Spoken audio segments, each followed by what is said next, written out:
Amigos queridos, silenciando em nós os pensamentos rotineiros e buscando vibrar aquilo que trouxemos de melhor em nós. Deixemo-nos envolver pela suave melodia da música, por esta natureza que nos abraça, transfundindo vitalidade, harmonia e paz. Neste ambiente de vibrações serenas, em seu nome, Senhor, buscamos-te a presença nesta hora, para senti-lo manifestado em suas lições, que recordamos todos os dias, para que a verdade e o caminho sejam os roteiros iluminativos a seguirmos resolutos. Que sua paz nos ampare, que estes abnegados servidores possam trazer pacificação aos nossos corações, para embalar os nossos sentimentos nas doces alegrias do verdadeiro cristão. Que estes honrados espíritos amorosos e benevolentes, responsáveis por este Evangelho, encontrem em nossos corações a alegria de servir em nome de Jesus. Obrigada, Senhor. Obrigada, amigos queridos. E que assim seja, Mestre.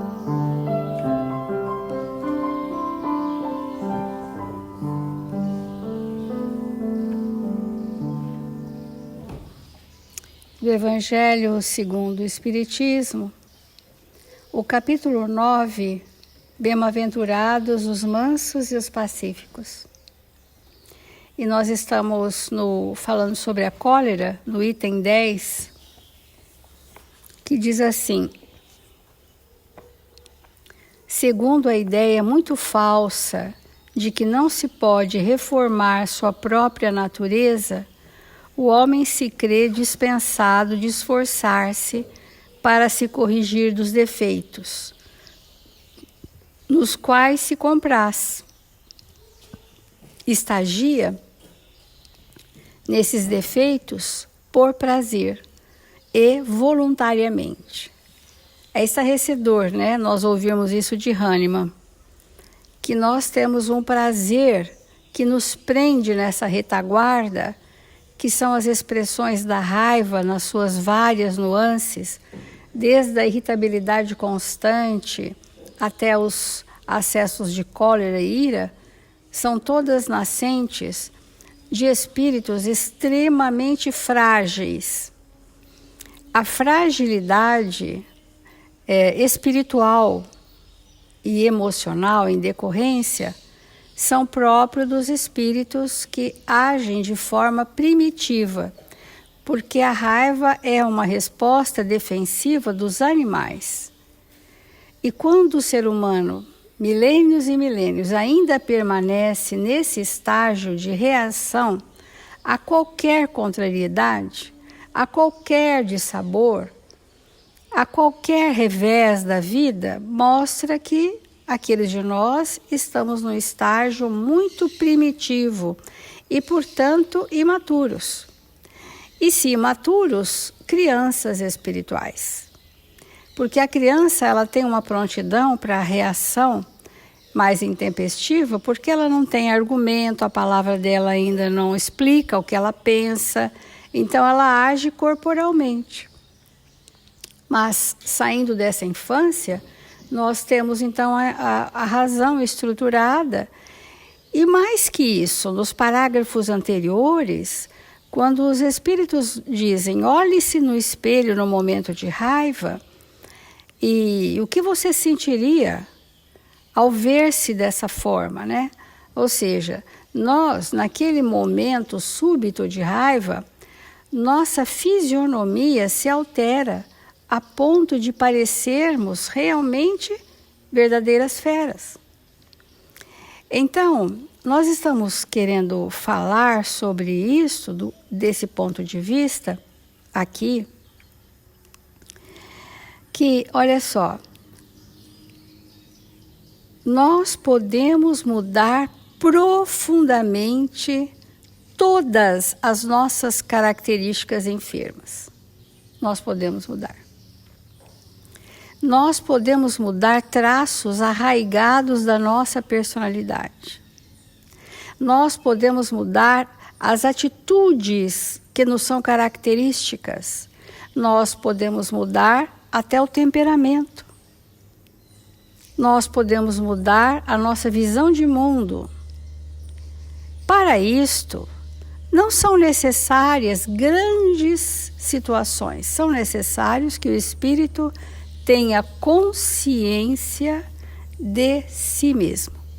O espírito colérico, ele não tem consciência de si mesmo e nem tem a dimensão do mal que ele está causando a ele e a outrem em decorrência. Não tem essa noção.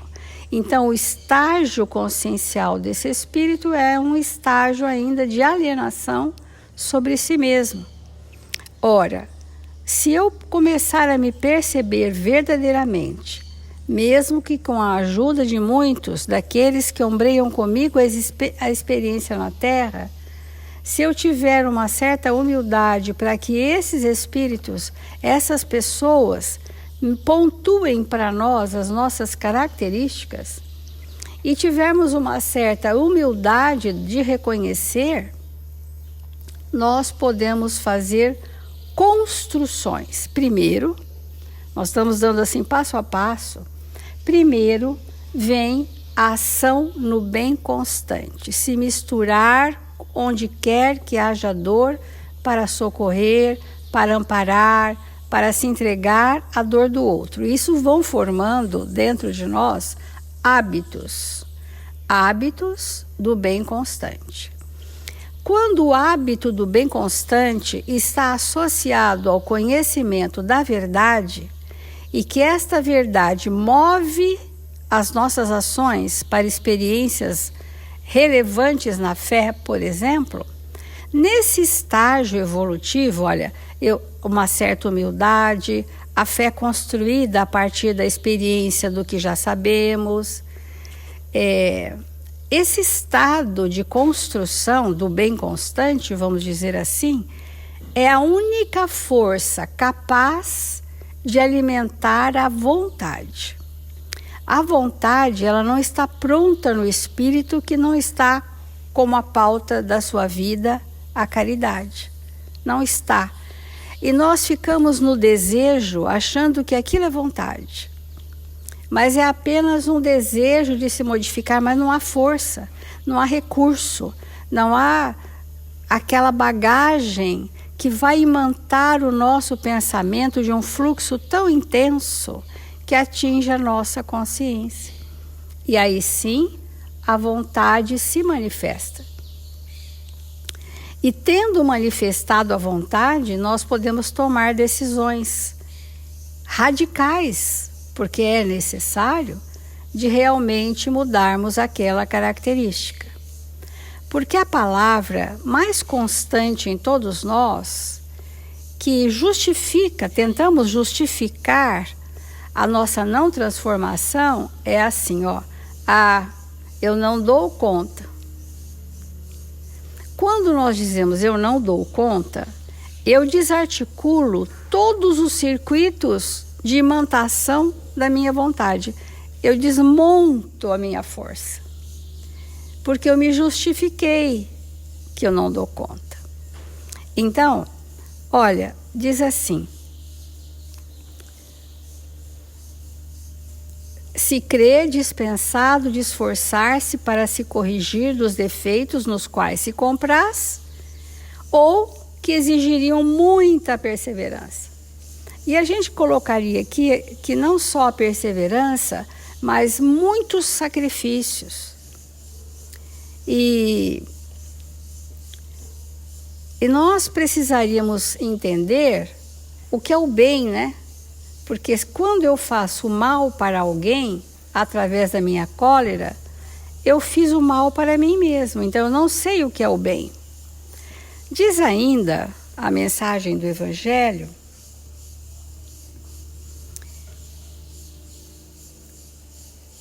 o corpo não dá cólera àquele que não a tem, como não dá os outros vícios. Todas as virtudes e todos os vícios são inerentes ao ser espiritual, ao espírito. Sem isso, onde estariam o mérito e a responsabilidade?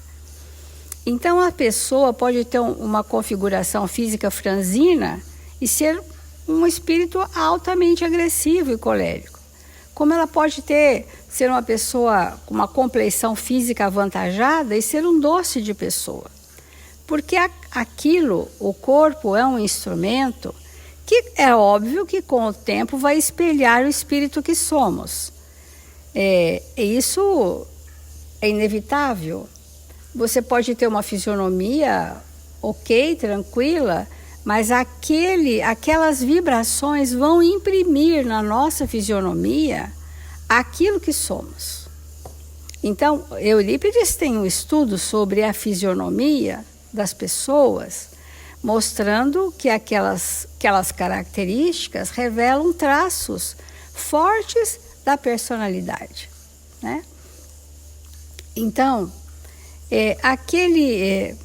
o homem que é disforme não pode se tornar direito, porque o espírito nada tem com isso. Ou seja, um corpo com mutilações, um corpo com dificuldades, são expiações irreversíveis naquele processo evolutivo.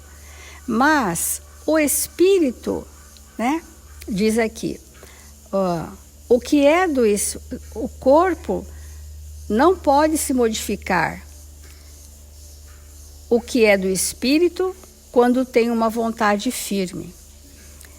A experiência não vos prova, espíritas, até onde pode ir o poder da vontade pelas transformações verdadeiramente miraculosas que vedes se operar? Dizei-vos, pois, que o homem não permanece vicioso, senão porque quer permanecer vicioso, mas que aquele que quer se corrigir sempre o pode. De outra forma, a lei do progresso não existiria para o homem. Olha que visão importante, né, que o Hahnemann está dando para nós, de que nós precisamos buscar a causa dos males que nos acometem. A doutrina espírita caminha com isto. Mas muitas pessoas que estão no painel da irritabilidade e que não olham para si, procuram buscar alento, buscando tão somente medicamentos. Medicamentos para doenças psicossomáticas, que migram daqui para ali, dali para cá. Medicamentos para ansiedade, medicamentos para depressão, medicamentos. E chega um ponto desses espíritos que obviamente precisam dessa medicação, mas que não cuidam de si, que querem cuidar de comportamentos externos, isso não haverá efeito nenhum. Por isso que Hahnemann traz com clareza que a cólera não pertence ao corpo e que nós estamos num estágio primitivo quando reagimos com raiva constante.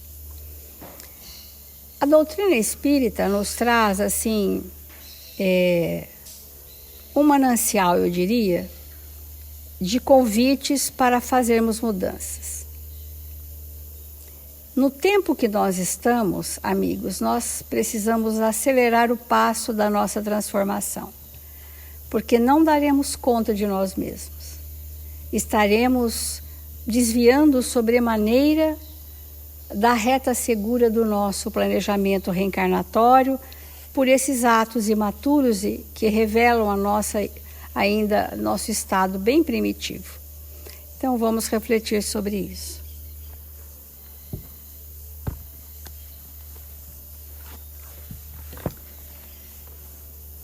Nós sempre fazemos uma distinção entre desejo, querer e vontade, porque são coisas muito diferentes. E para que a gente possa compreender o efeito da vontade, que é uma potencialidade do espírito, nós temos que entender que essa vontade, ela se desenvolve na nossa intimidade. E que é necessário um treino muito grande da nossa parte para que essa vontade se estruture em nossa intimidade e vá crescendo, crescendo, crescendo, sempre em direção ao alto. Então, quando algo nos acontece que nós não aprovamos, alguma coisa que alguém nos faz, uma situação inesperada que chega e nós não contávamos com aquela questão, só a vontade pode verdadeiramente nos auxiliar a superar. Por quê? Aquilo que chega não vai de encontro com as nossas aparentes necessidades. Não vai de encontro com aquilo que nós consideramos naquele momento um bem. Então, por exemplo, uma pessoa muito apegada às questões materiais, se ela tem uma perda, geralmente ela se desestrutura. Por quê? Porque não tem uma vontade suficientemente alicerçada para acionar naquele momento e superar aquilo que está acontecendo. Ter um processo de superação. Porque para que eu não me entregue ao desespero, para que eu não me entregue à tristeza, à revolta, eu tenho que alavancar a vontade. Então, em que momentos da nossa vida que nós podemos treinar, ampliar essa potencialidade chamada vontade? Nos momentos, entre aspas, difíceis. É ali que nós vamos exercitar a vontade, que é diferente do desejo e do querer. É muito diferente. Então, às vezes, nós não conseguimos lidar com os nossos vícios, a exemplo da cólera, porque nesta existência, e provavelmente em outras, nunca nós exercitamos esse valor, esse potencial da alma, chamado vontade. Porque quando nós lançamos mão da vontade, nós damos um salto evolutivo. Todas as vezes que nós lançamos mão da vontade. E nesse texto que nós começamos a ler ontem, intitulado Temperamento, que na verdade constitui o conjunto de traços psicológicos de uma pessoa que, em geral, determinam as reações emocionais e os estados de humor, assim como o caráter. Então, cada um de nós tem mesmo um temperamento. E o colérico, o temperamento do espírito que cultiva a cólera é alicerçada num profundo orgulho e egoísmo. Porque antes de qualquer coisa, o colérico, ele é extremamente egoísta e orgulhoso.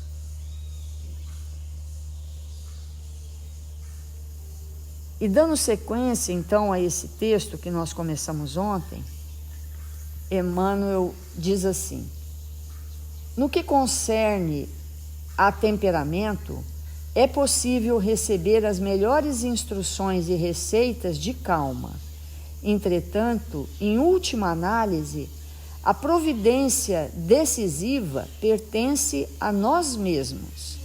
Ninguém consegue penetrar nos redutos de nossa alma a fim de guarnecê-la com barricas e trancas.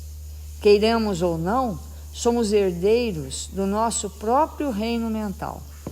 Então, por mais que alguém nos recomende, tenha calma, não haja dessa maneira, não faça dessa forma. Por mais que alguém tente, com extrema boa vontade, interceder em nosso favor na hora da cólera, isso muitas vezes tem pouca ação. Porque o espírito, sendo viciado nisso, como a Célia colocou para nós, ele sente prazer naquele movimento destrambelhado que ele produz. Por isso que a recomendação alheia pouco contribui. E ele continua, como nós lemos ontem: não nos esquecemos de que fomos colocados no campo da vida com o objetivo supremo do nosso rendimento máximo para o bem comum. Saibamos enfrentar os nossos problemas como sejam ou como venham. Sabemos enfrentar o nosso problema como sejam e como se estabelecem para nós, opondo-lhes as faculdades do trabalho e do estudo a que somos portadores. Então, diante de um problema, diante de uma vicissitude, de uma intempérie, a oposição a isso deve ser o trabalho constante, e todos nós sabemos o quanto o trabalho nos socorre. Quando nós estamos mal, a gente mergulha no trabalho e logo a gente melhora, né? Todos nós sabemos o quanto o trabalho, quando o espírito já tem esse recurso íntimo, o quanto ele se salva dele mesmo. E aí ele coloca nos recursos, né, nas faculdades do trabalho e do estudo a que somos portadores. Então o espírito, ele precisa 31 dias por mês, 40 dias por mês, ou seja, nos meses que nem existem, todo o tempo todo, ele realmente precisa estar alimentando o seu campo mental de um conhecimento elevado, para que na hora da crise ele se sustente por aquilo que ele sabe. É aí que se estrutura a fé. Então, aconteceu uma adversidade, um relacionamento se rompeu, e isso pode acontecer conosco todo o tempo, né? A qualquer momento da nossa vida.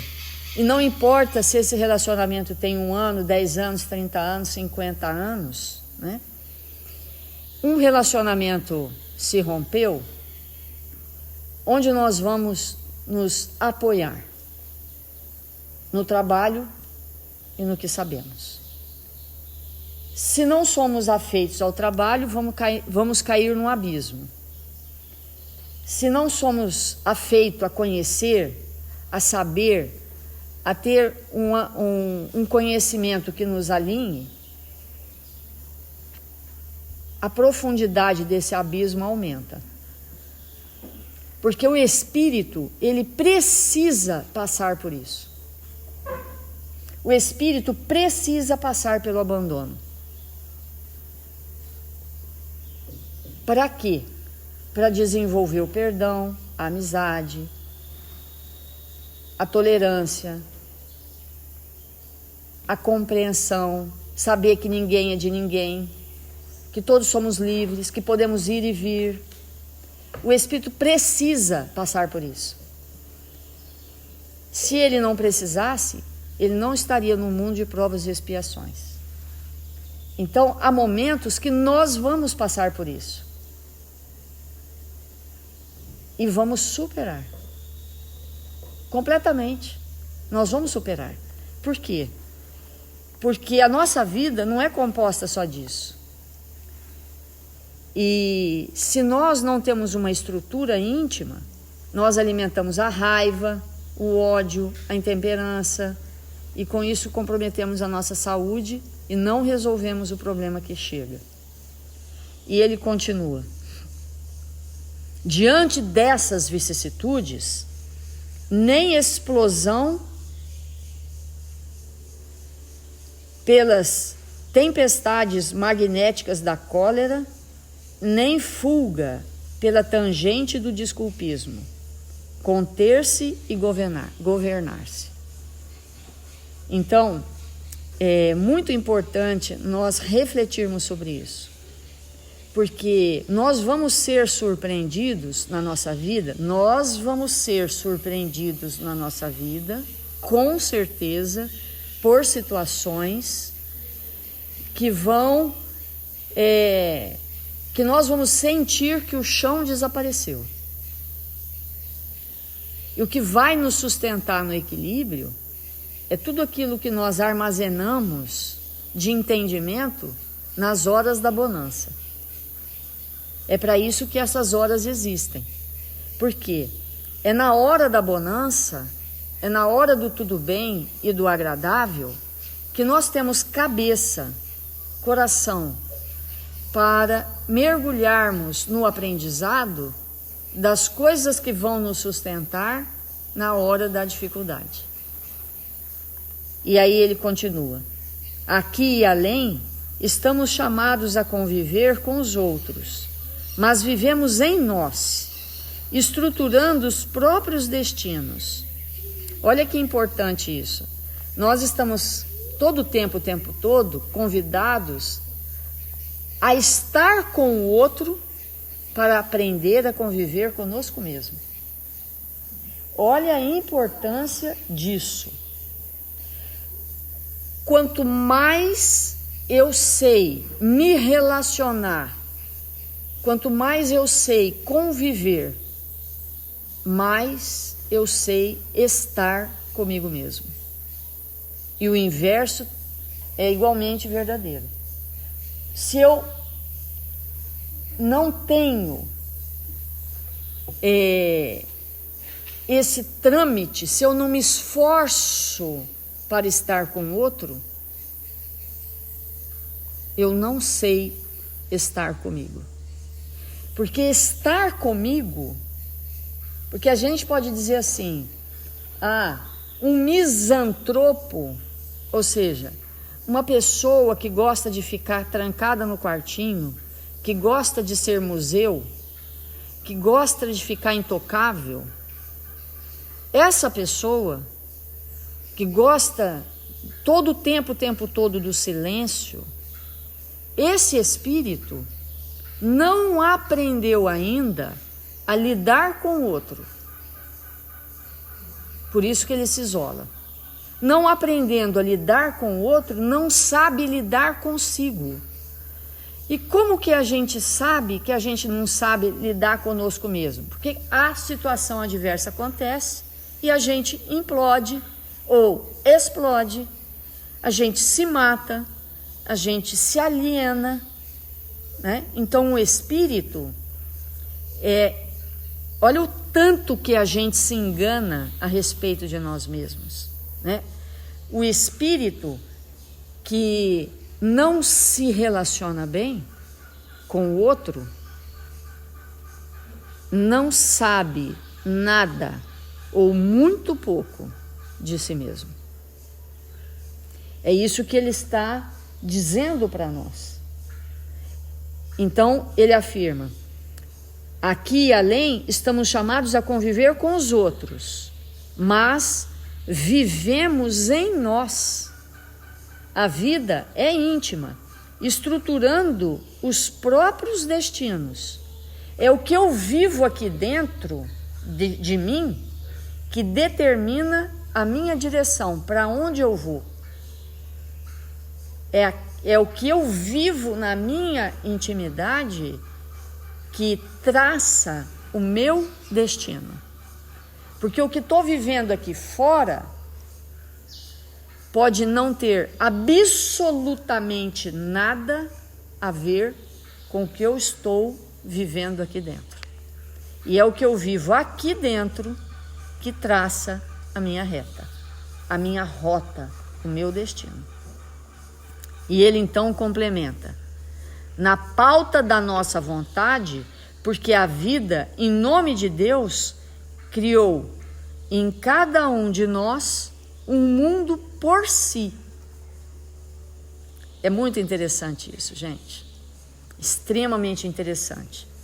Porque quando nós adentramos na obra do Chico, das psicografias, nós vamos vendo, né,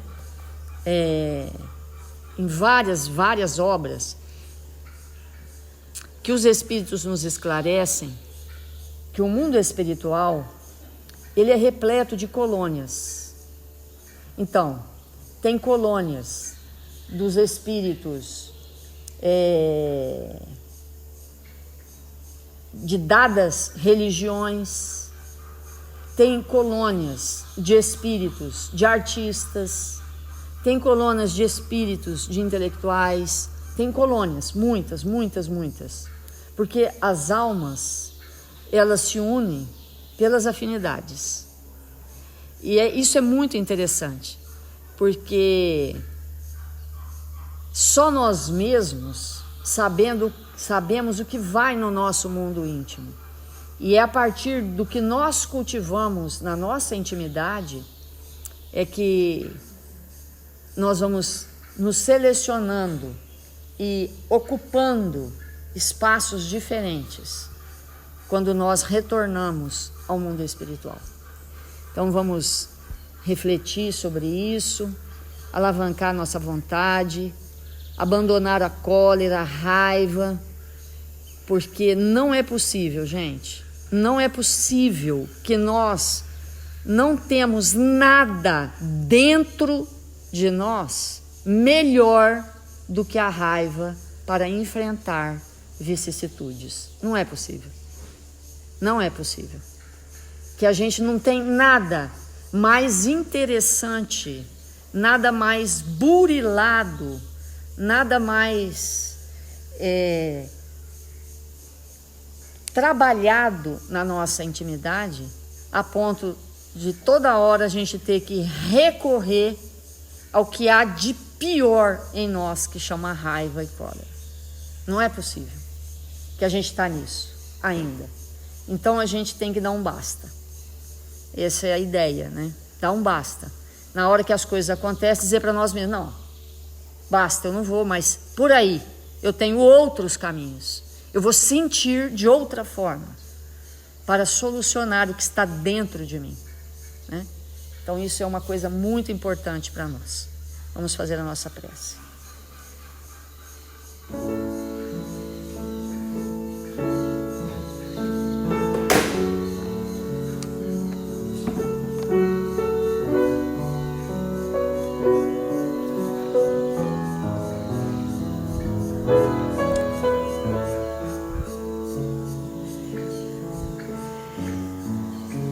Jesus, divino amigo das nossas vidas, desce seu olhar doce e misericordioso sobre nós. para que nesta hora, Senhor, possamos selar contigo o nosso compromisso de nos tornarmos espíritos melhores, de nos fazermos espíritos voltados ao bem e à verdade. Socorre, Senhor, a nossa indigência. Convida-nos para o trabalho, para que possamos nos tornar espíritos experientes no bem. E mergulhados nessa atmosfera feliz, possamos fazer desdobrar em nós o que temos de melhor, as nossas potencialidades. Que nós possamos estender as mãos aos caídos, socorrer aqueles que se encontram em dificuldade. Que nesta hora abençoada do dia, Senhor, todos os nossos irmãos registrados nos cadernos de vibração da nossa casa possam nesse momento, Senhor, serem visitados, amparados pela luz do seu amor, socorridos nas suas necessidades mais íntimas. E nesta hora queremos te agradecer, como fazemos diariamente, por nos encontrarmos na pátria do Cruzeiro, na pátria amada, Senhor, neste ambiente que fomos convidados a nascer para nos evangelizar. Que o Senhor nos abençoe e nos fortaleça, hoje e sempre. Que assim seja.